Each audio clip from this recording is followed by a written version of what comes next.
অন্যদিকে জাহান্নামের আওয়াজ, জাহান্নাম চিল্লায় চিল্লায় বলবে, আল্লাহ কই, গুনাহগারেরা কোথায়? বেনামাজিগুলো আমার পেটে দাও, আমার পেটে ক্ষুধা, গুনাহগারদের আমার পেটে দাও। জাহান্নামের আওয়াজ, সূর্যের গরম। অন্যদিকে আল্লাহ নাকি রাগ হয়ে আওয়াজ দিবেন, লিমানিল মুলকুল ইয়াউম লিল্লাহিল ওয়াহিদিল কাহ্হার। ওই দিন আল্লাহ পাকের রাগান্বিত কুদরতি আওয়াজে হাসরের ময়দানটা থরথর করে কেঁপে উঠবে। নবী আপনি কান্না করেছেন আর বলেছেন, ওই হাসরের ময়দানে এমন হালাত হবে, একদিকে সূর্যের গরম, অপরদিকে জাহান্নামের আওয়াজ, আবার আল্লাহ পাকের রাগান্বিত আওয়াজ। নবীরা পর্যন্ত যাদের গুনাহ নাই তারাও কান্নায় বিভোর হয়ে যাবে। আদম নবী কান্নায় কান্নায় ভেঙ্গে পড়বে, মুসা নবী কান্না করবেন, উম্মতের চিন্তা বাদ দিয়া নিজের চিন্তায় ঈসা নবী কান্না করবেন, নূহ আলাইহিস সালাম কান্না করবেন, ইব্রাহিম নবী কান্না করবেন। ও নবী, ওই সময় তো উপায় কি হবে? আল্লাহ যদি এক পর্যায়ে মানুষের ডাকেন, আল্লাহ তো রাগ অবস্থায় ডাকবেন, মানুষগুলোকে এমন একটা আওয়াজ দিবেন, আল্লাহ এক পর্যায়ে আওয়াজ দিয়া বলবেন, ওয়ামতাজুল ইয়াউমা আইয়ুহাল মুজরিমুন। ও গুনাহগারেরা, ও বেনামাজিরা, ও গুনাহগারের দলেরা, আজকে বিচারে আদালত কায়েম, ইনসাফের বিচার হবে। গুনাহগার তোমরা নেককারদের থেকে আলাদা হয়ে যাও। আল্লাহ সিরিয়ালে মানুষকে দাঁড় করাইয়া আমল নামা দিবেন। যাদের আমল নামা ডান হাতে, এরা হাসতে হাসতে জান্নাতে যাবে, আর যাদের আমল নামা বাম হাতে, তাদের জাহান্নাম ছাড়ার উপায় হবে না। তবে আমল নামা কার ডান হাতে আসবে জানা নাই, কারটা বাম হাতে আসবে বলা যাবে না। রহমতের নবী এক বয়ানে বলেন, হাসরের ময়দানে তিনটার সময় এত ভয়ঙ্কর হবে, যেই সময় মানুষ আর মানুষের কাতারে থাকবে না, আপন আপন থাকবে না, একে অপরের বিরুদ্ধে চলে যাবে। তিনটার সময় এত ভয়ঙ্কর হবে, মা সন্তান চিনেও চিনবে না, সন্তান মাকে চিনতে পারলেও অস্বীকার করবে। এমন কঠিন হালাত। একটা সময় হবে আমল নামা দেওয়ার সময়, আর একটা কঠিন সময় হবে মিজানের পাল্লা ওজনের সময়, আর একটা কঠিন হালাত হবে পুলসিরাতের উপরে ওঠার সময়। ওই সময় কেউ কারো দিয়ে তাকাইবে না, সবাই বেকুল হয়ে যাবে, নাফসি নাফসি। আমার আমল নামা কি ডান হাতে আসবে নাকি বাম হাতে আসবে জানা নাই। ডান হাতে যদি আসে আলহামদুলিল্লাহ, আর যদি আমার গুনার কারণে বাম হাতে চলে আসে, ওরে বাম হাতে তো এমনি দিবে না। আল্লাহ রাগ করিয়া বলবে, জাহান্নামের ফেরেশতারা, এই গুনাহগারের বুকের মাঝে ছিদ্র কর, বাম হাতটা ঢুকাইয়া পিঠের থেকে বের কর। এরপরে বাম হাতে পিঠের হাতে আমল নামা দিয়া আল্লাহ বলবেন, ইকরা কিতাবাকা কাফা বিনাফসিকাল ইয়াউমা আলাইকা হাসিবা। এমন অবস্থা হবে, আমল নামা পেছনের হাতে, চোখ দুইটা সামনে। ফেরেশতারা বলবেন, ইয়া আল্লাহ, আমল নামা পেছনে হাতে, চোখ সামনে, পড়বে কিভাবে? আল্লাহ রাগ করে বলবে, নাফরমানের ঘাড় ধরিয়া মোচড় দিয়া পেছন দিকে ফিরাইয়া দাও। এমন এক হালাত শুরু হয়ে যাবে। আবু বকর কান্না করেন, রহমতের নবীও কান্নায় বিভোর হয়ে গেলেন। ইয়া রাসূলুল্লাহ, আল্লাহ তখন আমাকেও ডাকবেন। যখন ডাকিয়া আবু বকরের নাম আসবে, আল্লাহ যদি জিজ্ঞাসা করে, আবু বকর, আমি তোমার জানমাল কিনে নিয়েছি, বিনিময়ে জান্নাত দিলাম, বলো জান্নাতের জন্য কি আমল নিয়ে আসছো? আমি যদি বলি, আল্লাহ আপনার মোহাব্বতে নামাজ আদায় করেছি, যাকাত আদায় করেছি, তেলাওয়াত করেছি, পর্দা করেছি, কোরআন পড়েছি, আল্লাহ যদি হঠাৎ করে বলেই ফেলেন যেমন আজকে ওই মহিলা আমার দোকানে কাপড় ফিরায় দিয়া বলছিল পছন্দ হয় নাই, আল্লাহ যদি বলে ফেলেন আবু বকর যেই নামাজ পড়লে আমি খুশি ওই নামাজ হয় নাই, তোমার নামাজ তোমার তেলাওয়াত নিয়ে যাও, আমার কাছে তোমার তেলাওয়াত পছন্দ হয় নাই, তোমার রোজা পছন্দ হয় নাই, তোমার যাকাত দেওয়া পছন্দ হয় নাই। আল্লাহর নবীর সামনে আবু বকর কাঁদেন আর বলেন ইয়া রাসূলুল্লাহ, আল্লাহ যদি বলে রে আবু বকর তোমার আমল আমার কাছে পছন্দ হয় নাই, অতএব তোমার জানমাল নিয়ে যাও, আমার জান্নাত আমাকে দিয়া দাও, তখন আমার জাহান্নাম ছাড়া উপায় নাই, এই ভয়ে আমি কান্না করতেছি।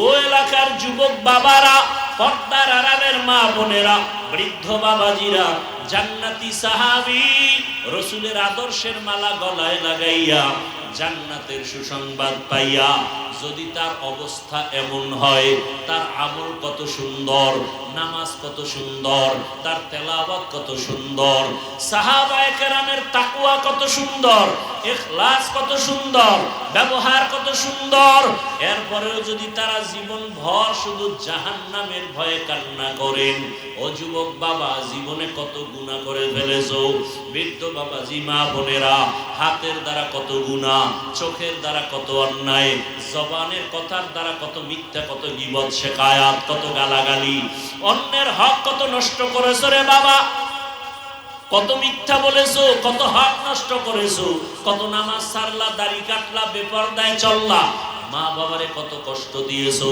আলেম ওলামা শিক্ষকের বিরোধিতা করেছো, কত বিরুদ্ধে গীবত শিকায়াত বলছো আর লেখছো, এখনো কি তওবা করবা না রে বাবা? কোন দিন মরণ হবে জানা নাই। করোনায় কত বান্দা চলে গেল, আমার মতো কত যুবক এমন কোনো দিন নাই মরে না, পানির নিচে গাড়ি অ্যাক্সিডেন্ট হয়ে কত যুবক চলে গেল, ঘুমের বিছানায় কত লাশ, কয়দিন আর বাহাদুরি করবারে বাবা? এখনো কি তওবা করবা না? তোমার মতো কত যুবক দেখো জীবনে মাদ্রাসায় পড়ে নাই, জেনারেল লাইনে পড়িয়া গাড়ি চালায়, নামাজ ছাড়ে না। তোমার নিজেরে প্রশ্ন করো তুমি কেন পারো না? তোমার মতো সন্তান র্যাব, আর্মি, পুলিশ, বিডিআরে চাকরি করে, নামাজি অভাব নাই, তুমি কেন পারো না? তোমার মতো মান্দা জেনারেল লাইনে থাকিয়াও নামাজ পড়ে, ব্যবসা করে, তুমি কেন পারবা না? জমিনে কাজ করে, নদীতে মাছ ধরে, নামাজ পড়ে, তুমি কেন পারো না? পর্দার আড়ালের মা বোনেরা, আপনার মতো কত মা কত বোন এখনো আছে বেপর্দায় চলে না, মোবাইলে সময় নষ্ট করে না, 5 ওয়াক্ত নামাজ পড়ে, কত মা পর্দা করে, স্বামীর মাল হেফাজত করে, এরপরেও আল্লাহর মহব্বত নিয়ে চলে। ও মা বোনেরা, আপনারা কেন পারবেন না? সন্তানটাকে ডাক্তার বানাবেন, নিষেধ নাই, তবে বেয়াদব যেন না হয়, মা বাবার সাথে বেয়াদবি যেন না করে, শিক্ষকের সাথে আলেমদের সাথে যেন বেয়াদবি না করে। ডাক্তার হইয়াও বান্দা নামাজ পড়লে আল্লাহর কাছে দামি, দুনিয়ার মানুষও সম্মান করবে। ও আমার যুবক বাবারা, এখনো সময় আছে, তওবা করে নাও। তবে সবার কপালে তওবা নসিব হবে না, আল্লাহ যাকে কবুল করবেন সেই তওবার করতে চলে আসবে। আবু জাহাল নবীরে 13 বছর দেখলো, বয়ান শুনলো, কালেমা পড়লো না, আর ওমরের মতো বান্দা নবীকে জবাই করতে গিয়ে কালেমা পড়ে ফেললো। হেদায়েতের মালিক আমার আল্লাহ, যার অন্তর তৈরি হয়ে গেছে আর গুনাহ করবা না, মনে মনে আমার আল্লাহকে ডাকো, আর গুনার কথা স্মরণ করে, কিয়ামতের মাঠের কথা স্মরণ করে মনে মনে আল্লাহকে বলো, জীবনে আর নামাজ ছাড়বা না, দাড়ি কাটবা না, বেপরদায় চলবা না, মা বাবার দোয়া নিয়া, শিক্ষকের দোয়া নিয়া, ওলামায়ে কেরামের পরামর্শ নিয়া নবীজির আদর্শ মতো জীবন চালাইবা। মরিয়া গেল আর নামাজ ছাড়বা না। হায়াতের মালিক আমার আল্লাহ, ইজ্জতের মালিক আমার আল্লাহ, রিজিকের মালিক আমার আল্লাহ। তওবা করার মতো যদি অন্তর তৈরি হয়, খাঁটি তওবার নিয়ত যদি থাকে, মুনাফিকি যদি না থাকে, খাঁটি তওবার নিয়তে দুটো হাত আমার আল্লাহকে দেখায় দাও। আয় আল্লাহ, হাতগুলো কবুল করে নেন, তওবা কবুল করে নেন, তওবার উপরে মজবুত হইয়া চলার মতো তৌফিক দান করেন, আমিন। আলহামদুলিল্লাহি রাব্বিল আলামিন, ওয়াসসালাতু ওয়াসসালামু আলা সাইয়্যিদিল আম্বিয়াই ওয়াল মুরসালিন وعلى آله وأصحابه أجمعين يا أرحم الراحمين يا أرحم الراحمين يا أرحم الراحمين اللهم ارحمني بترك المعاصي اللهم ارحمني بترك المعاصي اللهم ارحمني بترك المعاصي اللهم إنك عفو كريم تحب العفو فاعف عنا اللهم إنا نسألك رضاك والجنة ونعوذ بك من سخطك والنار اللهم إنا نعوذ بك من البرص والجنون والجذام وسيء الأسقام اللهم إنا نسألك علما نافعا ورزقا واسعا وشفاء من كل داء يا حي يا قيوم برحمتك نستغيث يا حي يا حليم يا عزيز يا كريم بحق إياك نعبد وإياك نستعين রবিউল আউয়ালের আলোচনা টের পাইছেন নি? ভালো করে টের পান। সেই বিষয়ের উপরে আমি কিছু কথা বলবো। আয়াতও পড়েছি এর উপরে, হাদিসও পড়েছি এই বিষয়ের উপরে আলোচনার নিয়ম। রবিউল আউয়াল কি, রবিউল আউয়াল কেন, রবিউল আউয়াল কিভাবে, এই তিন প্রশ্নের জবাব এরপরে মোনাজাত। ধৈর্য হবে তো ইনশাআল্লাহ। আল্লাহ সবাইকে কবুল করবে। আয়াত আর হাদিসের তরজমাটা বলে নেই, ফাঁকি দিয়ে আরেকটু দোয়া বাকি রয়েছে। যারা এই সুন্দর মাহফিলের আয়োজন করেছেন আল্লাহ তাদেরকে কবুল করেন। একজনের আমিনও কবুল হবে না? সর্বোপরি আল্লাহ মাহফিল কবুল করেন। মাহফিলকে কেন্দ্র করে এর বরকতে গোটা দুনিয়ার মুসলমানদের ঈমান, আমল, ইজ্জতের হেফাজত করেন। আমার বাংলাদেশকে আল্লাহ হেফাজত করেন। এই দেশের জাতিকে আল্লাহ জালিমদের জুলুম থেকে হেফাজত করেন। ব্যবসায়ী, চাকরিজীবী, বিভিন্ন শ্রেণী পেশার মানুষকে জুলুম থেকে আল্লাহ হেফাজত করেন। যারা জুলুম করে আল্লাহ ওদের হেদায়েত দান করেন। আল্লাহ এদের হেদায়েত দান করেন। আল্লাহ এদের হেদায়েত দান করেন। হেদায়েত যদি আপনার ইলমে না থাকে ধ্বংস করে দেন। এই জালিমদের জন্য আর কি দোয়া করুন? আল্লাহ এদের কি করেন? ধ্বংস। আবার ধ্বংসের কিন্তু একটু ব্যাখ্যা শুরুতে দিছিলাম, মনে আসেনি? কি ঠাটা হইরে মরবে? হ্যাঁ বুঝলেন। হঠাৎ করে দেখবে দোকানে আগুন। আল্লাহ সবাইকে বুঝার তৌফিক দান করেন। আসেন, দোয়া করা শেষ। ও আরেকটু রয়েছে না? আল্লাহ মাহফিলের বরকতে পুরা এলাকায় শান্তি দান করেন। যারা কবরে আল্লাহ তাদেরকে জান্নাত দান করেন। যারা বেঁচে আছি আমরা আল্লাহ আমাদেরকে দীর্ঘ নেক হায়াত দান করেন। অসুস্থ যারা আল্লাহ কুদরতের দ্বারা সুস্থতার নিয়ামত দায়মি ভাবে দান করেন। আল্লাহ বলেন মা আতাকুমুর রাসূলু ফাখুযু। হে দুনিয়ার মানুষ, রসুল বলেন, আমি আল্লাহই বলতেছি। কথা কার? স্পিকার রসুল। রসুলের কথা স্পিকার সাহাবা। সাহাবাদের রসুলের কথা স্পিকার বাড়তেছে বাড়তেছে বাড়তেছে। কথা বলতেছি আমি, কিন্তু বের হচ্ছে কিসের থেকে? স্পিকার থেকে।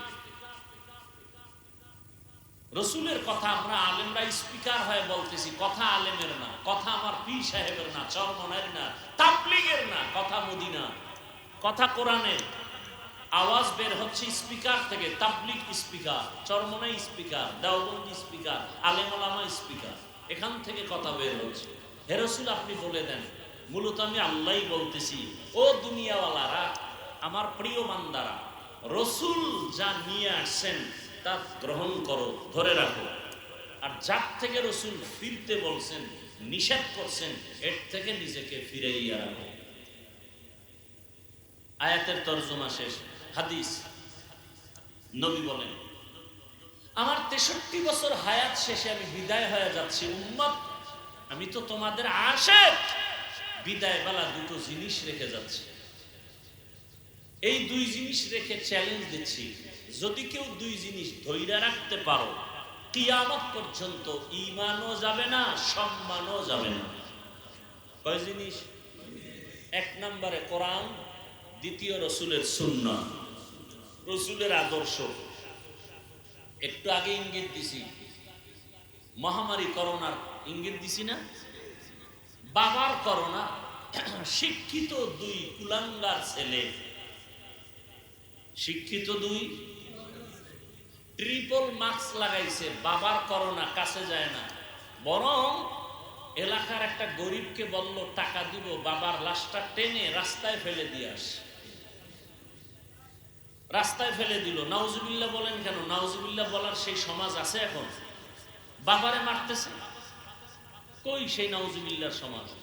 মাকে মারতেছে, নাউজুবিল্লাহ বলার সমাজ কোথায়? আপনি নাউজুবিল্লাহ বলছেন ঠিকই, অথচ আপনার ছেলে আপনার দ্বীনের পথে নাই, আপনার মেয়ে আপনার কথা মতো চলে না। কোনো বাবায় যদি বলে মেয়েকে এই ওড়না লাগাও, মেয়ে যদি বলে মনে চায় না, বাবার অধিকার নাই মেয়েকে জোরে আঘাত করবে, চাপ দিবে। সরকার আমগো এটা আইন করে দিছে, চাপ দেওয়া যাবে না, স্বাধীন দেশ সোনার বাংলা। মেয়ে যদি বাবার বিরুদ্ধে মামলা দেয়, বাবায় আসামি হতে বাধ্য। মেয়েকে চাপ দিলা কেন? স্বাধীনতার সময় বাংলাদেশের আইন অমান্য করছো কেন? 18 বছরের আগে বিয়া হবে না, এটার কোনো অনুমতি নাই, বাকি আকাম করার অনুমতি অল টাইম। আল্লাহ হেদায়াত দান করেন। কথাগুলো বলতেছি আর আপনারা শুনতেছেন, বাস্তবে কিন্তু বড় কঠিন। তখন আমি হুজুর ভালো না, এখন তো শুনতেছেন মোহব্বত লাগে। আল্লাহ দুই জিনিস নবী বলেন ধরে রাখো, কোরআন আর কি? রসুলের আদর্শ, সুন্নাহ। আয়াত এবং হাদিসের তরজমা শেষ। আয়াত হাদিসের কিছু ব্যাখ্যা শোনাবো, ভূমিকায় 2-4 মিনিট সময় আমাকে দিতে হবে, রবিউল আউয়াল নিয়ে বুঝার সাথে। পৃথিবী নামক গ্রহ, এটা এই যে জমিনে আপনারা বসে আছেন, এটা পৃথিবী নামক গ্রহ। এখান থেকে আসমান দেখা যায়, মাঝখান জায়গাকে দর্শনের ভাষায় বলে মহাশূন্য। কি বলে? মহাশূন্য। তাহলে এটাও সৃষ্টি, আসমান এটাও কার সৃষ্টি? আল্লাহ কতজন? এই এক আল্লাহ ছাড়া যা কিছু, সব কিছুকে আরবি ভাষায় এক বচনে বলে মাখলুক, বহু বহুবচনে বলে মখলুকাত। বাংলায় বলে স্রষ্টা, বাকি সব সৃষ্টি। তার নাম আল্লাহ, বাকি সব গায়রুল্লাহ। পীর সাহেব আল্লাহ না গায়রুল্লাহ? বুঝেন কিন্তু, নবী রসুল আল্লাহ নাকি গায়রুল্লাহ? গায়রুল্লাহ মানি হলো আল্লাহ না। গায়রুল্লাহ শব্দের অর্থ আল্লাহ না। আল্লাহ কয়জন? সবাই একমত? আচ্ছা, আল্লাহ যে এক, কোন দিক থেকে এক? আপনারা হাইছেন না, কঠিন কথা, এর মধ্যে প্যাঁচ লাগলে জাগাত বেঈমান, বিয়া করলে বউ তালাক। আল্লাহ কতজন? আল্লাহ যে এক, কোন দিক থেকে এক? কথা বলেন। সব দিক থেকে এক। কোন বাবা ছেলের বউয়ের সাথে যদি জেনা করে, কোন বাবা, মুখস্থ করেন, কোন বাবা ছেলের বউয়ের সাথে, এরকম দুর্ঘটনা আমার এই পবিত্র দেশে, কথা বলেন না কেন, হয় না? হয় না? সাথে সাথে ওই ছেলের জন্য ওই বউ আজীবনের জন্য হারাম। বুঝেন নাই? হ্যাঁ, বুঝলে ভালো, না বুঝলেও ভালো। এখানে তালাক দেওয়া লাগবে না, অটো তালাক। অটো কি তালাক? অটো তালাক। আল্লাহ হেদায়াত দান করুন। আল্লাহ, তাহলে আল্লাহ ছাড়া যা কিছু আছে সব মখলুক, গায়রুল্লাহ, মখলুকাত, সৃষ্টি। এই সব সৃষ্টি জগতের মধ্যে মানব জাতি শ্রেষ্ঠ না জিনেরা, ফেরেশতা, কারা? আর সমস্ত মাখলুকতের মধ্যে স্বতন্ত্রভাবে রহমাতুল লিল আলামিন হলেন শ্রেষ্ঠ। কথা বুঝেন নাই? এই মানুষ সব থেকে শ্রেষ্ঠ, মানুষের মধ্যে ঈমানওয়ালারা শ্রেষ্ঠ, ঈমানওয়ালাদের ভেতরে নবী রাসূলরা শ্রেষ্ঠ, সমস্ত নবী রাসূলের মধ্যে রহমাতুল লিল আলামিন শ্রেষ্ঠ। ফলাফল কি দাঁড়াইলো? সমস্ত মাখলুকতের মধ্যে রাসূল। এই শ্রেষ্ঠ রাসূলের শানে আমাদের বাংলাদেশের হিসাবটা করি, বাহিরের কথা বাদ দিলাম, আমার দেশে রাসূলের শানে এই রবিউল আউয়ালে বা অন্য সময়ে কয়েকটা শব্দ ব্যানারে দেখা যায়। কয়েকটা শব্দ, এগুলো মুখস্থ করবেন। এক শব্দ সিরাতুন নবী, এক শব্দ, দ্বিতীয় শব্দ মিলাদুন নবী, আছে না নাই? আর একটা শব্দ দেখবেন বা বাক্য দেখবেন দাওয়াতুন নবী, আছে না নাই? আর একটা রসুলের শব্দ আছে ওয়াফাতুন নবী। কয়টা পাওয়া গেল? সিরাতুন নবী, মিলাদুন নবী, দাওয়াতুন নবী, ওয়াফাতুন নবী। আর আছে? জানা থাকলে দুই একজন বলেন। ওটা প্রেস লাগে, ওটা আর এই চারটা শব্দ আমরা বেশি দেখতে পাই। হ্যাঁ, তাহলে এই চারটা শব্দ প্রথম এখান থেকে একটা সবক নেন, তর্জমা পরে।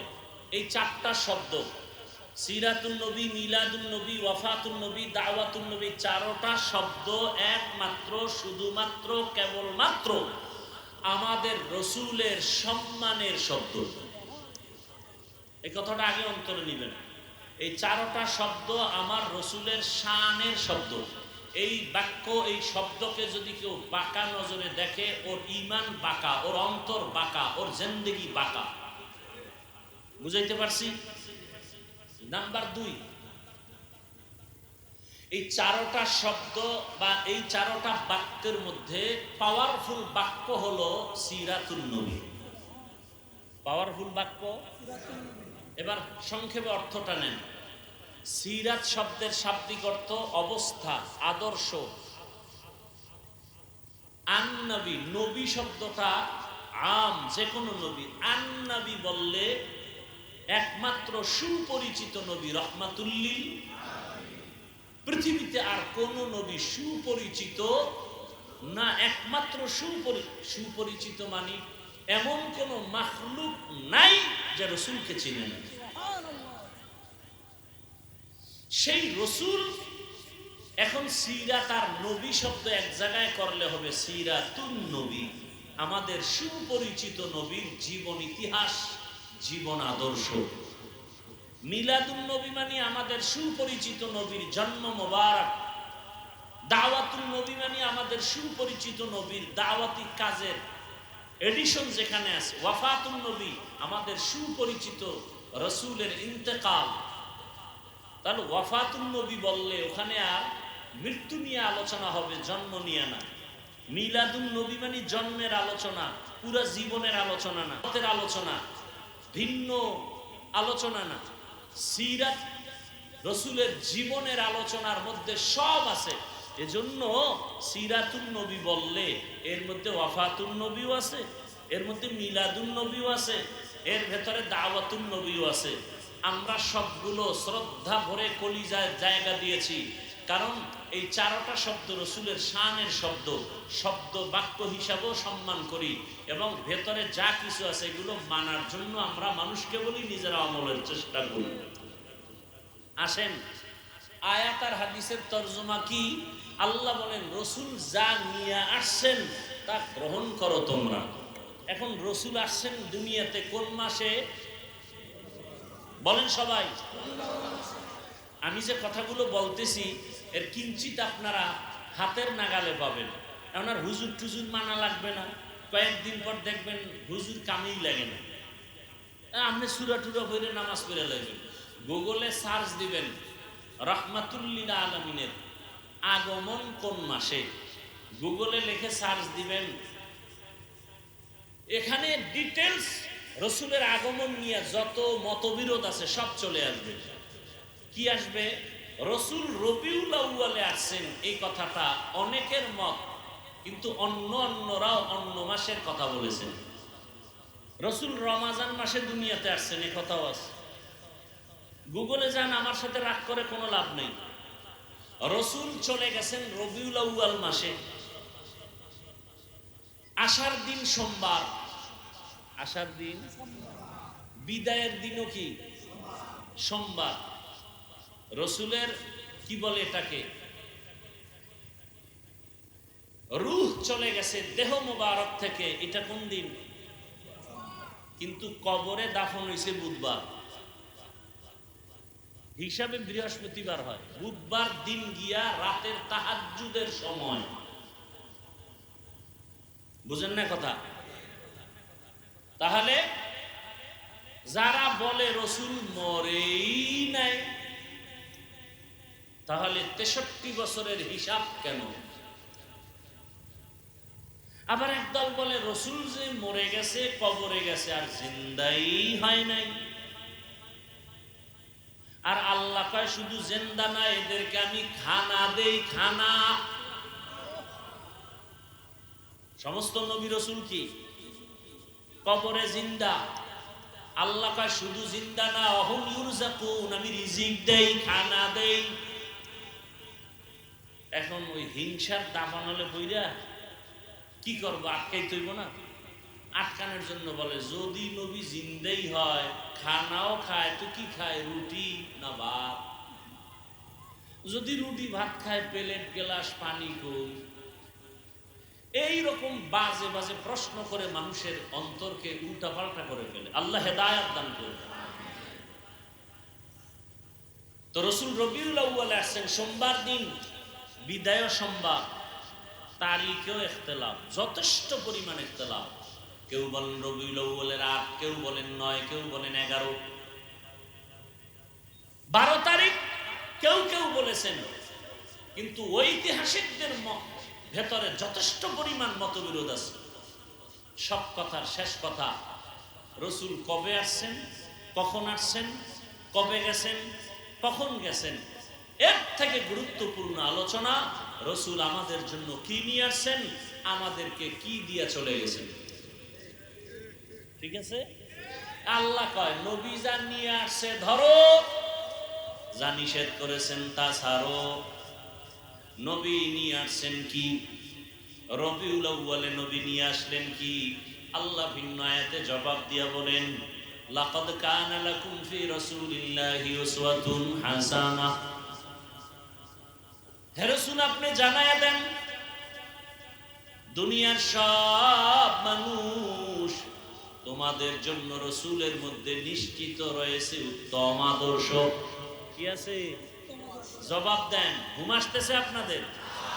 তোমাদের জন্য রয়েছে রসুলের মধ্যে উত্তম আদর্শ। তাদের জন্য ছিল রসুলের মধ্যে উত্তম আদর্শ ছিল, কিন্তু গ্রহণ করে নাই। তারা তারা কারা? বলে মুনাফিক। কারা? আয়াতটা নাজিল হইছে খন্দকের যুদ্ধ চলাকালীন সময়। রসুল নিজের হাতে গর্ত খনন করেন, সাহাবায়ে কেরাম গর্ত খনন করেন। এমন সময় কিছু সাহাবা অন্তরের মধ্যে ভিন্ন চিন্তা রেখে জবানে ভিন্ন কথা রসুলকে শুনাইলেন। সাহাবা আসলে অন্তর খারাপ। সাইনবোর্ড মুসলমান, ভেতর কি? নাম মুসলমানি নাম, তাসলিমা নাসরিন, কিন্তু অন্তরে ভেজাল। নাম আহমদ শরীফ, অন্তরে কি? কেমন ভেজাল! কলেজের ছেলে মেয়েরে বলে শুনছুনি আমার নাম আহমদ শরীফ, বলে জি স্যার। এতদিন শুনছো তোরা আরো কয়েকটা জিনিস? কি বলে স্যার? বলতেছে এতদিন শুনছো কোরআন শরীফ, জি। হাদিস শরীফ, জি। মক্কা শরীফ, জি। মদিনা শরীফ, হ্যাঁ। বলে আজকে থেকে শুনে রাখ, মক্কা শরীফ লাগবে না, মদিনা শরীফ লাগবে না, কোরআন শরীফ লাগবে না, হাদিস শরীফ লাগবে না। আজকে থেকে তোদের জন্য আমি আহমদ শরীফ যথেষ্ট। কি শিক্ষিত বাবারা! গাঞ্জা খাইয়া বলতেছি মনে করতেছো না? এই আহমদ শরীফ মরার আগে ছেলে মেয়েদের বলল আমারে মরার পরে কবরে দিবি না, কারণ আমি কবর বিশ্বাস করি না, হাসর বিশ্বাস করি না। আসমানে কবুল হয়ে গেছে বেঈমানের কথা, ইন্তেকালের পর এই বেঈমানের আর কবর হয় নাই। ছেলে মেয়েরা হসপিটালে দেহ দান করে দিছে, দেহ দান। কি দান? দেহ দান হসপিটালে দিয়ে দিছে, ওর কবর আর হয় নাই। নাম কত সুন্দর, ভেতরে ভেজাল কত মারাত্মক। আল্লাহ হেদায়েত দান করেন। আমরা কি জান্নাতি হয়ে গেছি? কি আর বলবো আপনাদের, সবাই বললে কোনো টেনশন নাই, আমি বললে টেনশন। আমি বললাম কেন? সবাই বলতে পারে, আমি বলতে পারবো না। আমি বললেই ঝামেলা। ঢাকা ঢাকা মালিবাগ একটা জায়গার নাম আছে, জানেননি? মালিবাগে একটা বড় মাদ্রাসা আছে, জামিয়া শরঈয়া মালিবাগ মাদ্রাসা। সবাই বলে বিশাল বড় মাদ্রাসা, নামি দামি মাদ্রাসা, বহু আগের থেকে এই নাম। এই মালিবাগ মাদ্রাসায় লেখাপড়া করেন একজন ভালো সন্তান, হাজারো ছাত্রদের মধ্যে টপ লেভেলের হাফেজে কোরআন। বহু আগের কথা, মিডিয়া তখন ছিল না। হাফেজে কোরআন টপ লেভেলে, খুব খেয়াল করতেছেন। আমি কিন্তু কথার মধ্যেই মোনাজাত দিয়ে দিই, উঠা বসা করলে ভাল লাগে না। আমার দরকার কি আপনাকে জোর করে বয়ান শোনানো? হাফেজ ভালো, এবার কিতাবি লাইনে ঢুকে আলেম হয়ে গেল, মাওলানা। শত ছাত্রদের মধ্যে টপ লেভেলের মাওলানা। আর একটু ডিগ্রি নিল মুফতি। কি যেমন তেমন মুফতি না, কঠিন মুফতি, নামি দামি মুফতি। মালিবাগ মাদ্রাসার মতো মাদ্রাসা থেকে হাফেজ হওয়া মানি হাজারে একজন, মাওলানার মধ্যে মাওলানা হওয়া হাজারে একজন। মুফতি সাহেবের মধ্যে ওই সময় মুফতি হওয়া বড় কঠিন। তাহলে মাওলানা, হাফেজ, মুফতি হইয়া ঢাকার শহরে বড় একটা মসজিদে প্রায় শুনছি 12 বছর ইমামতি করছেন, রমাজানে তারাবি পড়াইছেন। দেখেন তো, খেয়াল করেননি? আমরা আলেমরা যে কত জান্নাতের পথে আছি হিসাবটা বুঝাবার জন্য বলছি। অহংকার করি আমি পাইয়া লাইছি, এত সোজা। হ্যাঁ, শাইখুল হাদিস আল্লামা আজিজুল হক রহমাতুল্লাহ আলাইহি কম দৌড়ান নাই, কি পাইলেন?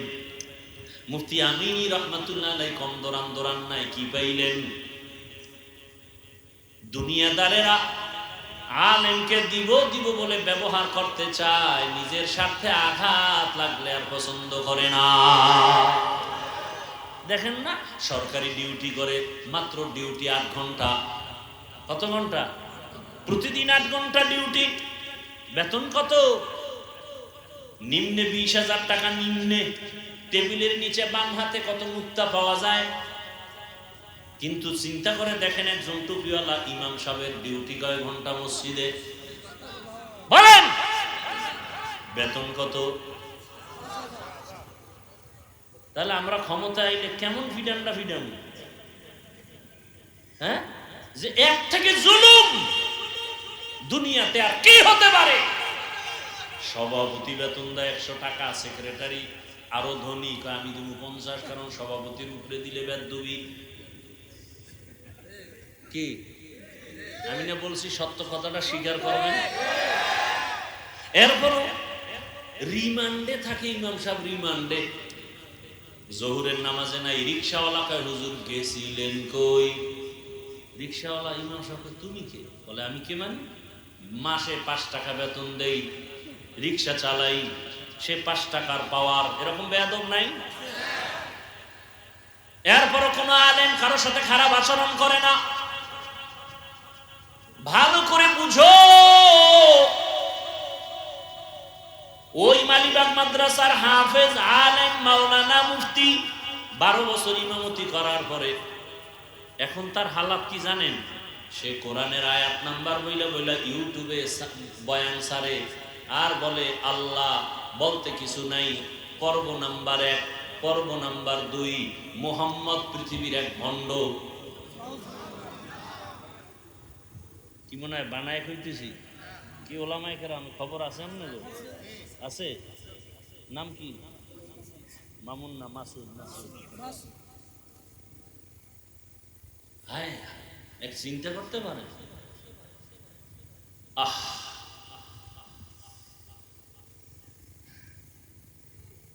আল্লাহ হেদায়েত দান করে। আপনারা কি খুব স্বাভাবিক নিলেন কথাটা? এ পর্ব আকারে বয়ান সারে তাসলিমার সাথে লিঙ্ক কইরা মুসলমানের জুতার বাড়ির ভয়ে এখন গেছে বাইরে, ইন্ডিয়া না কই আছে শুনছি। এটি বললেও তো বিপদ, বিপদে পড়লে এই জাতি আর কাছে আইতো না।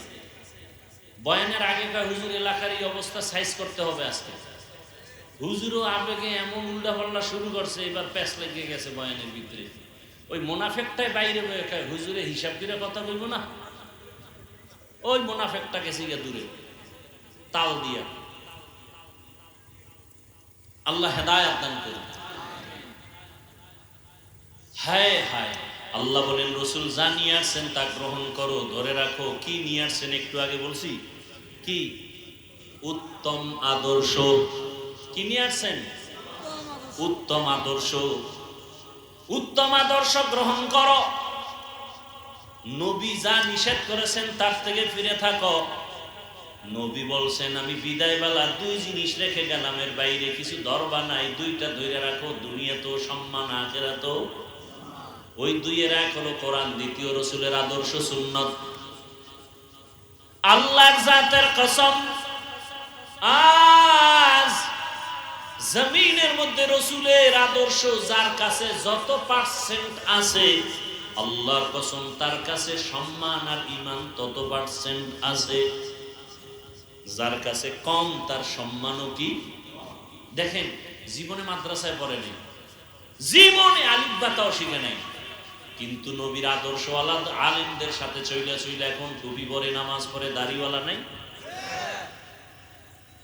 লোকটা আওয়ামী লীগ করতো, লোকটা বিএনপি করতো, যত ঝামেলাই হয়েছে অন্য দলের মানুষের উপরে, তার উপরে আসে নাই। কারণ সে মাদ্রাসায় দান করে, মসজিদে দান করে, অন্যায় কাজে বাধা দেয়, নিজে অন্যায় করে না। এরকম নাই? বহু আছে। ভাইরা আমার, তাহলে একটা সাধারণ মানুষ এত সম্মান কেন? আলেমের সাথে রসুলের আদর্শ থাকার কারণে তার সম্মান। এই যে হযরত আমার মাদ্রাসায় গেল দাওয়াতের জন্য, এত মাহফিল এক থানায় তো দেওয়ার সুযোগ নেই, এই টাইমে একটু সুযোগ পাইছি, দিছি। উত্তরা থাকেন, জুমার নামাজ পড়েন, বহু অনুরোধ করার পরে আসলাম। এই লোকটা তো আলেম না, আমগো লাইনে লেখাপড়াও করে, আলেমকে মোহাব্বত করে না? করে না? স্পষ্ট রসুলের হাদিস। এই মোহাব্বতটা যদি নিরেট ভাবে ধইরা রসুলের আদর্শ চলতে পারে, বিনা হিসাবে জান্নাতি। ভাইরা আমার,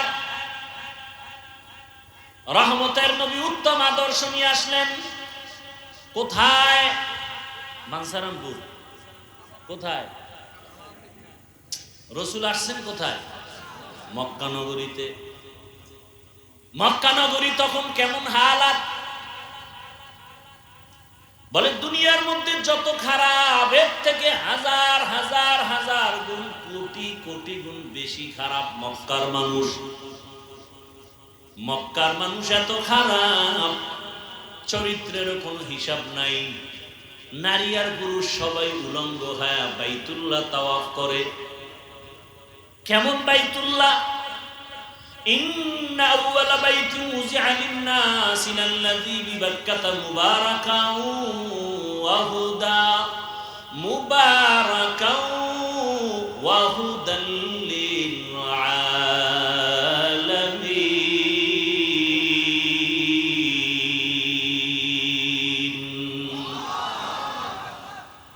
পৃথিবী নামক গ্রহ আল্লাহ বানাইয়া প্রথম আল্লাহ একটা ঘর বানাইলেন মক্কা নগরীতে, বাইতুল্লাহ।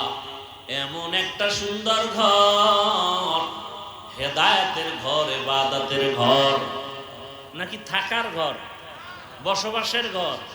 হেদায়েতের ঘর, ইবাদতের ঘর। কেমন ঘর? যেই ঘরের দিকে নজরটা পড়লেই সাথে সাথে বান্দা আল্লাহর কাছে যা চাইবে সাথে সাথে কবুল। সুবহানাল্লাহ। না কেমন একটা ঘর, যেই বাইতুল্লাহর সীমানায় ঢুকিয়া কেউ যদি বলে আল্লাহ, একবার আল্লাহ বললে ১,০০,০০০ বার আল্লাহ বলার সওয়াব।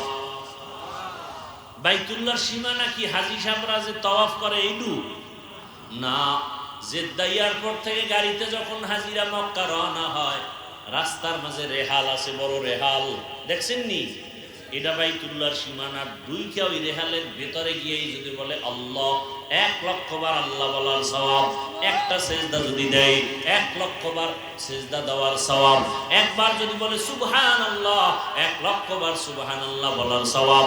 একবার যদি বলে লাব্বাইক আল্লাহুম্মা লাব্বাইক, ১,০০,০০০ বার লাব্বাইক বলার সওয়াব পেয়ে যাবে। এত দামি ঘর জমিনের দ্বিতীয় কোনো আর একটা ঘর নাই এত দামি। বাইতুল্লাহ দিয়ে তাকাইয়া থাকলেই সওয়াব, শুধু তাকায় আছে সওয়াব, কিছু পড়ে না, দেখতেছে আল্লাহর ঘর, ফেরেশতারা অনবরত সওয়াব লিখতেছে সওয়াব।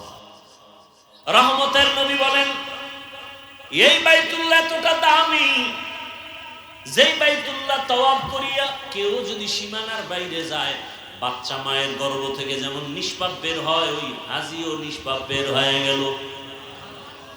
এমন এক দামি ঘর, এত সুন্দর আল্লাহ বানায় রাখছেন। ২৪টা ঘন্টা আল্লাহর রহমত অবতীর্ণ হয় প্রতিটি মুহূর্ত। মুমিনের ইমানের সেন্টার। ভাইরা আমার, এই বাইতুল্লাহ এত দামি ঘর, এই বাইতুল্লাহর পার্শ্বের মানুষগুলো এত খারাপ কেন? আশেপাশের মানুষ দুনিয়ার আকাম করে, মসজিদের সাথে যাবে ঘর এর একটু কম করে, এটাই তো বাস্তব। মক্কার বহু দূরের মানুষ খারাপ হলেও মক্কার পাশের মানুষ একটু কম খারাপ হবে, কিন্তু ইতিহাস স্পষ্ট, মক্কার মানুষের মতো চূড়ান্ত খারাপ জমিনে আর কেউ ছিল না। মহিলাদের পছন্দ করে না, কোন বাবার ঘরে কন্যা আসলে লজ্জায় বাজারে যায় না। অনেক বাবা কন্যার গলা টিপে হত্যা করে ফেলেছে লজ্জায়। কতটা খারাপ! বিধবা নারী পছন্দ করে না। সেই সমাজের ভেতরে এত খারাপ পরিবেশের মধ্যে আবার মহানবীকে পাঠাইলেন কেন? এটাও প্রশ্ন। মক্কার পাশের মানুষ খারাপ কেন? আবার এত খারাপ পরিবেশে পবিত্র রসুলকে পাঠাইলেন কেন? মদের আড্ডাখানায় তো আমাদের মতো বড় হুজুর কেউ যায় না। যদি মদের আড্ডা বন্ধ করতে চাই, এলাকার কিছু নিম মুসল্লি আছে, হালকা পাতলা নামাজ পড়ে, না পড়লে নাই, এগো বলি যা আগে গিয়ে পরিবেশ ঠিক কর, পরে আমরা আসতেছি, ঠিক না? মক্কার পার্শ্বের মানুষ এত খারাপ, এত খারাপ পরিবেশে রহমতের নবীকে আল্লাহ পাঠাইলেন কেন? প্রশ্ন আছে না নাই? ভাইরা আমার, রহমতের নবী এই পরিবেশে আসার অনেক কারণের এক কারণ, রোগী যত বড় ডাক্তারও তত বড়। এমন ডাক্তার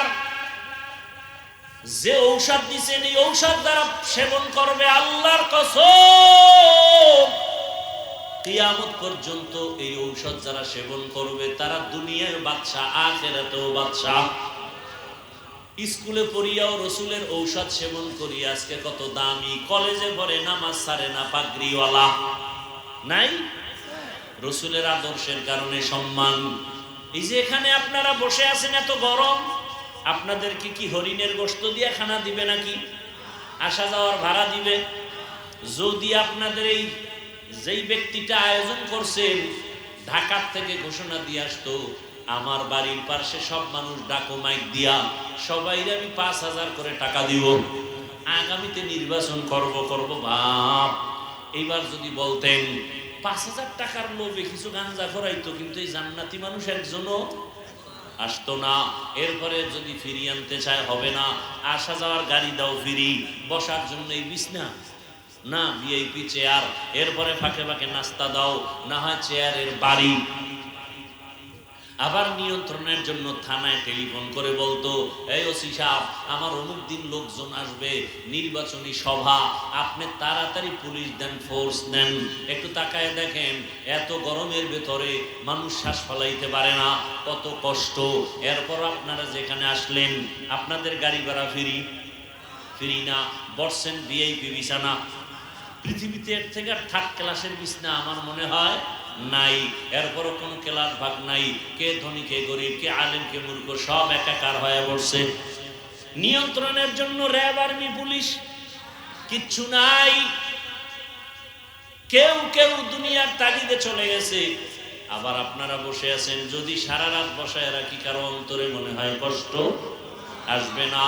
এরে বাবা, এটা কেমন করে সম্ভব? টাকা ছাড়া রহমতের নবীর আদর্শ মানলেই সম্ভব। ইমামুল আউয়ালিন ওয়াল আখিরিন, বহরে সাদকা রাহমাতাল লিল আলামিন, সাইয়্যিদুল কাউনাইন খাতমুল মুরসালিন, আখির আমদ বুদ ফখরুল আউয়ালিন। মক্কার খারাপ পরিবেশে রহমতের নবী আসলেন কি নিয়া? বলেন না কেন? উত্তম আদর্শ। কেমন উত্তম? দুনিয়াতে আরো কত আদর্শ দেখছি এই বয়সে। আব্রাহাম লিঙ্কনের আদর্শ গণতন্ত্র। কি তন্ত্র? গণতন্ত্র। মানুষের জীবনকে শেষ করে দিছে। এগুলো নিয়ে আলোচনা করলে মুসিবত। কি হুজুর যত বয়ান করেন হাদিয়া বাড়ায় দিব, কিন্তু রাজনীতি করবেন না। আর একদল বলে ইসলামে কোনো রাজনীতি নাই। এই যে কথাবার্তা বলতেছে, এরা ইসলামটাকে গোটা বিশ্বের কাছে ছোট বানায় দিল। বলে ইসলাম সব দিক থেকে কমপ্লিট, রাষ্ট্র পরিচালনায় ইসলাম ব্যর্থ। ইসলাম কি ব্যর্থ? তো কেন বলেন ইসলামে রাজনীতি নাই? আপনি করেন না সেটা আলাদা কথা, রাজনীতি করে না সে মুমিন, কিন্তু বিরোধিতা করলে বেঈমান। একজনে নামাজ পড়ে না, পড়ার আগ্রহ আছে মুমিন, কিন্তু নামাজ পছন্দ করে না, বেঈমান। খুব কঠিন কথা। একজনের দাড়ি রাখে না, মুমিন, আর একজনের দাড়ি পছন্দ করে না, বেঈমান। আপনি রাজনীতি করেন না, আপনার সাথে দ্বন্দ্ব কিসের? বিরোধিতা করা যাবে না। গোটা দুনিয়া সুলাইমান নবী চালান নাই? ঘটনা কোরআনে নাই? ইউসুফ নবী মিশরের অর্থমন্ত্রী ছিলেন, ঘটনা কোরআনে স্পষ্ট। রহমতের নবী রাষ্ট্র চালাইলেন, আবু বকর ওমর ওসমান চালাইলেন। কেন বলবেন ইসলামে নাই? আছে, আপনি করেন না, সেটা আপনার অন্তরের রোগ। আল্লাহ হেদায়াত দান করুন, বুঝার তৌফিক দান করেন। আপনি দুনিয়ার আকাম করতে পারবেন হালাল, হ্যাঁ? আর আমরা কিছু বললেই মুসিবত, করি না বলি এতেই শান্তি গরম। কেন? শিয়ালের হাতে মুরগি আমান। কার হাতে মুরগি? শিয়ালের হাতে মুরগি দিয়ে যদি বলেন 3 দিন ধরে নিমু, আমানত রাখো, পাবেন? শিয়াল বলে যত পারো পিটাও, জেলখানায় দেও, পরে কিন্তু মুরগি দেওয়া যাবে না, কল্লা দিতে রাজি, মুরগি দেওয়া হবে না। শিয়ালের হাতে মুরগি দিলে যা হয়, মাদ্রাসা মসজিদের চাবি সুদখোর আর ঘুষখোর বেনামাজির হাতে দিলে তো তাই হবে। বুঝেন না? না, চাবি দিছে কে? জিব্রাইল। কারা? এমন আর কয় না, আমরা দিছি বলতে লজ্জা লাগে। ভোটের আগের রাত্রে টাকা খাইছেন, লজ্জা লাগে নাই? ভোটের আগের রাতে টাকা খাই না খাইয়া বাথরুমে গিয়া 10 গ্রাম পায়খানা খাবেন, বাজারে গিয়া হালাল সাবান দিয়ে কুলি করবেন, গন্ধ শেষ, ফ্রেশ। কিন্তু যারা টাকা খাইয়া মরবেন, জাহান্নামের আগুন ছাড়া আর ফ্রেশ হওয়ার উপায় নাই। তবে ইদানি আমগো হুজুরেরা নতুন ভাবে একটা স্লোগান দিছে, যারা খাবি, আমগো বয়ান শুনবি না, তোরা খাইলে বেশি করে খাইস, ভোটটা দিবি ইসলামের পক্ষে, খাবি অব টাকা, ভোট দিবি। ওই যে কে জানি বলছে, খায় আলমগীর মোড় হয় জাহাঙ্গীর।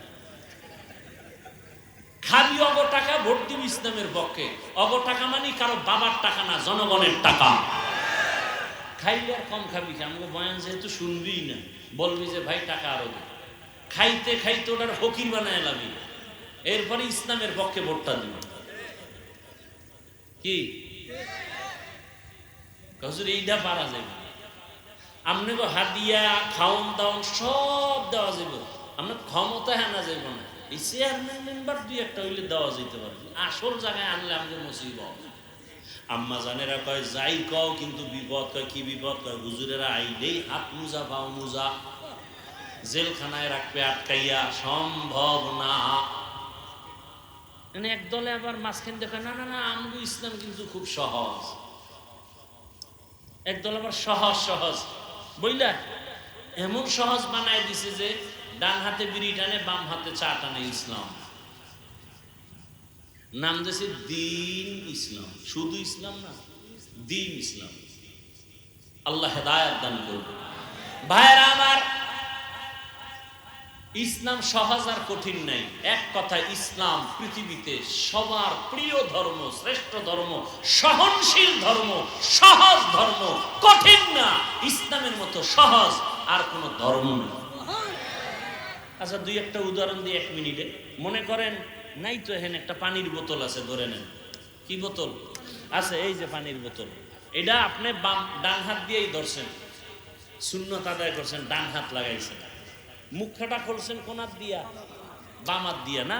এবার বোতল বাম হাত দিয়া টান মাইরা এক টানে নাই, এই পানিটা পান আমিই করব, আপনারও নিবারণ হবে পিপাসা, আমারও হবে, কিন্তু আমি বাম হাতে করব। আমি এই পানিটা পান করব ডান হাতে এবং 3 শ্বাসে পান করব। পানিও পান করা হলো, সুন্নত আদায় হয়ে গেল, সওয়াবও হলো, পিপাসাও গেল। এটা কষ্টের কিছু? মনের পরিবর্তন। জুতা পরবেন না আপনারা বাসায় যাইতে?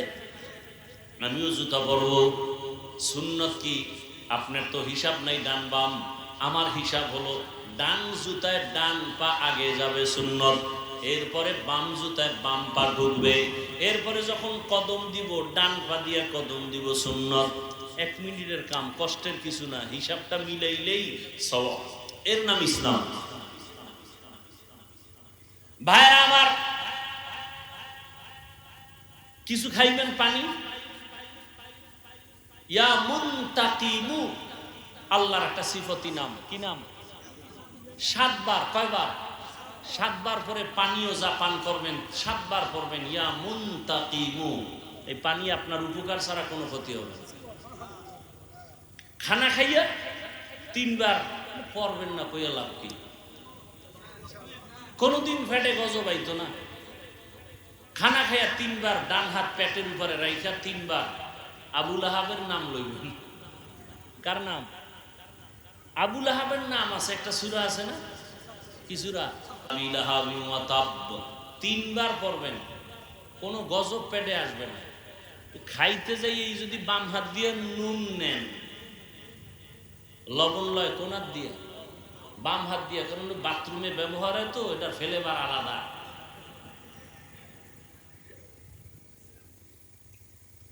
কেমনে আর বুঝাবো? আল্লাহ আমাকে হেদায়েত দান করে। খানা খাইতে বসছেন, প্লেটের ডান পার্শ্ব থেকে খানা আরম্ভ করেন, রসুলের আদর্শ। খানার ফাঁকে ফাঁকে লাকাল হামদু ওয়া লাকাশ শুকর পড়েন, বিসমিল্লাহ বলে খানা শুরু করেন, বরকত শুরু হয়ে যাবে। খানা আপনিও খান, আমিও খাই। নবী বলেন দোনো হাতের কবজা ধুইয়ের পরে খানা খাও, তবে যেই প্লেটে খাইবা ওই পাত্রে হাত দিও না, ভিন্ন জায়গায় ধো। আমগো হুজুর গো আজ কামে লাগে না, করোনা আইয়া এবারে এমন ধোয়া বাড়াইছে, আমগো কায় হুজুর ধুইবেন নি, এখনো ধো। অনেক অফিসে এখন ওই যে হাত ধোয়ার একটা আছে না, ওই করোনার সময় অনেক অফিসে এখনো হাত ধো। আর আমরা যে এত বছর সুন্নতের রস করছি, কানে ঢুকে নাই। ভাইরা আমার, রহমতের নবী এত দুষ্ট চরিত্রহীন মানুষের মাঝে আসলেন, উত্তম আদর্শ যখন দিয়া দিলেন, ওই খারাপ মানুষগুলো কত ভালো হয়েছে জানেননি? আল্লাহ জিব্রাইলকে পাঠায় বলেন লিস্টি দিয়ে দিলাম, রহমতের নবীর লিস্টি দাও, এই লিস্টির মধ্যে যাদের নাম আছে এরা বিনা হিসাবে জান্নাতি। ওই লিস্টিতে কয়জনের নাম আপনাদের জানা আছে? কারো? 10 জনের নাম বিনা হিসাবে জান্নাতি। জানা থাকলে বলেন প্রথম সিরিয়ালে কে, দ্বিতীয় কে, তৃতীয় কে, চতুর্থ কে? এরকম 10 জন সাহাবা। তাদের হালাত এরা রাসূলের হাতে সাহাবা। জিবরাইল আমিন লিস্টি দিয়ে দিয়েছেন, নবী ঘোষণা দিয়ে দিয়েছেন, আবু বকর আপনি জান্নাতের সুসংবাদ পেয়ে গেলেন, ওমর পেয়ে গেল, জান্নাতি সাহাবা। কিন্তু দুঃখ লাগে ১৫০০ বছর পর এমন দেশে জন্ম নিলাম যেই দেশের মধ্যে টুপি মাথায় দিয়া আলেম দাবিদার হইয়া বলে জান্নাতি সাহাবা, ওমরের ব্যাপারে বলে ওমর নাকি ভণ্ড বেদাতি। কত বড় বেয়াদব চিন্তা করতে পারেন। আল্লাহ হেদায়েত দান করেন। আবু বকরের মতো বান্দা কত দামি, সারা রাত শুধু আবু বকর নিয়ে বয়ান করলে শেষ করা যাবে না। ও নবীর আশিক উম্মতের দল, মায়ার নবী বলেন মসজিদে নববী আর আমার হুজরা একই সাথে মিলানো। আমার হুজরা আয়েশা ঘুমায়, আমি এশার নামাজ পড়ে আসি, আমি ঘুমানোর জন্য আমি আগে এশা পরে ঘুমায় যাই, আবার গভীর রাতে উঠে আমার মালিকের সাথে কথা বলি। আমি শেষ রাত্রে ঘুমাই না, আমার তাহাজ্জুদ কাজা হয় না। রহমতের নবী বলে আমি ঘুমায় গেলাম আয়েশার বিছানায়, হুজরার মধ্যে, মাথার কিনারাই তো হলো মসজিদে নববী। হঠাৎ করে ঘুমের মাঝে আমার ঘুম ভেঙে গেল, শুনি কানের মধ্যে কান্নার আওয়াজ আসতেছে। এত রাতের গভীরে কে কান্না করে? সজাগ। নবী ঘুমাইলেও চোখ বন্ধ কিন্তু অন্তর সজাগ। নবীর অন্তর কখনো ঘুমায় না। রহমতের নবী বলেন হঠাৎ আমার ঘুম ভেঙে গেল, কান্নার আওয়াজ কোথায়? নজর করে দেখলাম, কান লাগায় দেখি মসজিদে নববীর মধ্যে কান্নার আওয়াজ আসতেছে। কে জানো গভীর রাতে কান্না করে? আমার ঘুম তার হলোই না। আমি বের হয়ে গেলাম, একা চুপে চুপে বের হইয়া দরওয়াজা দিয়া আমি রহমতের নবী নজর দিয়ে তাকায় দেখি গভীর রাতে ঘুমায় না সাহাবী, সাধারণ কোন সাহাবী না, জান্নাতি সাহাবী আমার কলিজার আবু বকর নামাজে দাঁড়ায় দাঁড়ায় কান্না করে, যার কান্নার আওয়াজে আমার ঘুম পর্যন্ত ভেঙে গেল। আবু বকর তো জানি না পেছনে রহমতের নবী দাঁড়ানো, নামাজ কান্না শেষ হয়ে গেল। মায়ার নবী দেখাই বলে আবু বকর আমি রহমতের নবী। আবু বকর আশ্চর্য হলেন, ইয়া রাসূলুল্লাহ কোনো বেয়াদবি বোধহয় করে ফেলেছি। না রে আবু বকর আপনি বেয়াদবি করবেন কেন? নামাজ পড়তেছেন কান্না করছেন আপনি। বলে হ্যাঁ, আপনার কান্নায় আমি সজাগ হয়ে গেছি। জানতে চাই আপনি নামাজে দাঁড়ায় কান্না করলেন কেন? আবু বকর বলেন ইয়া রাসূলুল্লাহ হাসরের ময়দানে মালিকের সামনে কিভাবে দাঁড়াবো? ওই হাসরের মাঠের কথা মনে পড়েছে আর কান্না করেছি। আর ভয় কিয়ামতে আমার কি উপায় হবে? মায়ার নবী বলেন আবু বকর আপনি না জান্নাতের টিকিট পেয়ে গেছেন, 10 জন সাহাবাদের ভেতরে আপনার নাম প্রথমে। আবু বকর বলেন ইয়া রাসূলুল্লাহ যেই আল্লাহ দয়া করিয়া জান্নাতের টিকিট দিয়েছেন ওই আল্লাহ যদি বেজার হইয়া যায় টিকিট ক্যান্সেল হইতেও পারে, এই ভয়ে আমি কান্না করেছি। আজকে কাঁদেন কেন? আবু বকর বলেন ইয়া রাসূলুল্লাহ কোরআনের একটা আয়াত পড়তে না পড়তে কান্না এসে গেছে, ওই আয়াতটা বারবার পড়েছি আর হাউমাউ করে কান্না করেছি। রহমতের নবী বলেন কোন আয়াত আপনি তেলাওয়াত করেছেন? আবু বকর বলেন কোরআনের ওই আয়াত ইন্নাল্লাহা আশতারা মিনাল মুমিনিনা আনফুসাহুম ওয়া আমওয়ালাহুম বিআন্না লাহুমুল জান্নাহ।